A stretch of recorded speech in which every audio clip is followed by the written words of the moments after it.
At eto na nga po mga kamarites. At eto na nga po mga kamarites. Siyempre, mga kamarites talaga ganun. At nandito ako sa labas, bibili ako ng mga prutas o itlog kasi wala na kaming stock sa bahay. So ako ang naatasan talaga, kaya isasama ko kayo, igagala ko kayo. Now, time check, 9 p.m. Ayan. Simple lang ang buhay nila dito. Diba? Ayan, simple lang po ang buhay nila dito. Parang tayo lang. Pero wag ka. Alam mo ba yung bahay nila dito, lampasan ng lamig. Kahit nasa loob ka na ng bahay, napakalamig. Alam mo po ba kasi ang bato dito, yung hollow blocks nila dito, hindi parang hollow blocks sa atin talaga na malalaki. Hindi. Alam niyo po ba yung nilalagay dun sa, tawag dito? Yung sa mga daan na maliit na ano ba yun? Mahaba, yung kulay brown.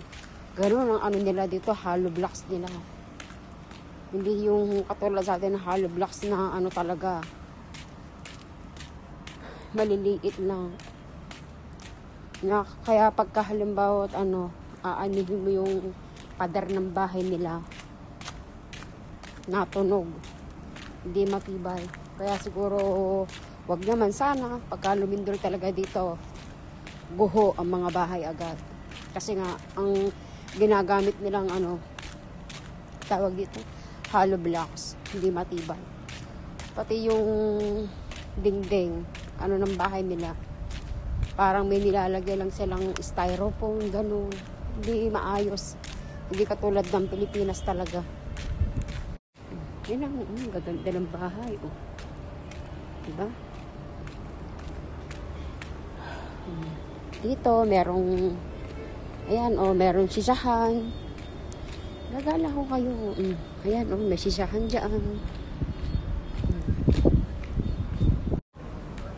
Ayan, sisahan.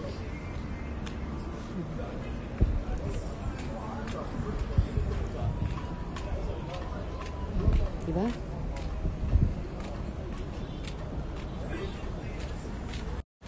At tatawid na nga tayo, mga kamarites. Ang ganda dyan. Diba?